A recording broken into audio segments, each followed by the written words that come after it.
بسم اللہ الرحمن الرحیم۔ حضرت عمر بن خطاب رضی اللہ تعالیٰ عنہ سے مروی ہے کہ حضور اکرم صلی اللہ علیہ وآلہ وسلم پر جب وحی نازل ہوتی تو آپ کے چہرہ اقدس کے پاس مکھی کی بنبناہٹ کی طرح آواز سنائی دیتی۔ ایک دن وحی نازل ہوئی، ہم کچھ دیر ٹھہرے رہے۔ جب یہ کیفیت ختم ہوئی تو آپ صلی اللہ علیہ وسلم نے قبلہ رو ہو کر ہاتھ اٹھائے اور یوں دعا مانگی: اللہم زدنا ولا تنقصنا واکرمنا ولا تہنا واعطنا ولا تحرمنا وآثرنا ولا تؤثر علینا وارض عنا وارضنا۔ مفہوم اس دعا کا یہ ہے: اے اللہ ہمیں زیادہ عطا فرما اور اس میں کمی نہ کر، ہمیں عزت دے ذلت نہ دے، ہمیں عطا فرما محروم نہ فرما، ہمیں چن لے اور ہم پر کسی دوسرے کو نہ چن، ہمیں راضی رکھ اور ہم سے راضی ہو۔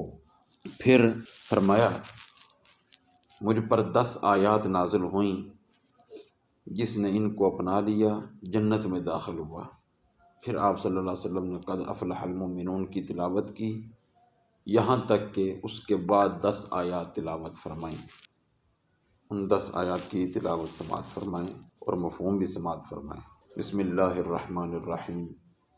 قد افلح المؤمنون، بے شک ایمان والے مراد پا گئے، کامیاب ہو گئے۔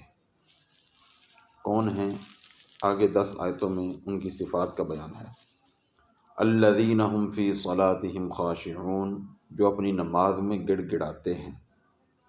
والذین هم عن اللغو معرضون، اور جو بیہودہ باتوں سے ہر وقت کنارہ کش رہتے ہیں۔ والذین هم للزکاة فاعلون، اور جو ہمیشہ زکوٰۃ ادا کر کے اپنی جان و مال کو پاک کرتے رہتے ہیں۔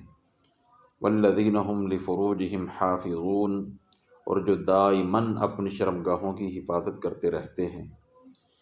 الا علی ازواجہم او ما ملکت ایمانہم فانہم غیر ملومین، سوائے اپنی بیویوں کے یا ان باندیوں کے جو ان کے ہاتھوں کی مملوک ہیں، بے شک احکام شریعت کے مطابق ان کے پاس جانے سے ان پر کوئی ممانعت نہیں ہے۔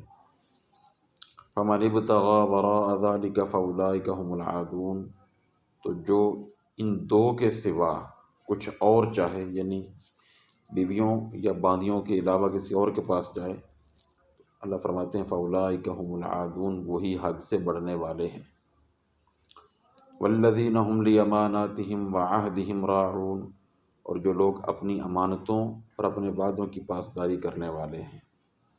والذین هم علی صلواتہم یحافظون، اور جو اپنی نمازوں کی مداومت کے ساتھ حفاظت کرنے والے ہیں۔ اولئک هم الوارثون، یہی لوگ جنت کے وارث ہیں۔ الذین یرثون الفردوس هم فیہا خالدون، کہ فردوس کی میراث پائیں گے اور وہ اس میں ہمیشہ رہیں گے۔ اللہ رب العزت کی بارگاہ میں دعا ہے کہ اللہ رب العزت ان آیات میں بیان کی گئی صفات سے اپنے آپ کو مزین کرنے کی توفیق نصیب فرمائے۔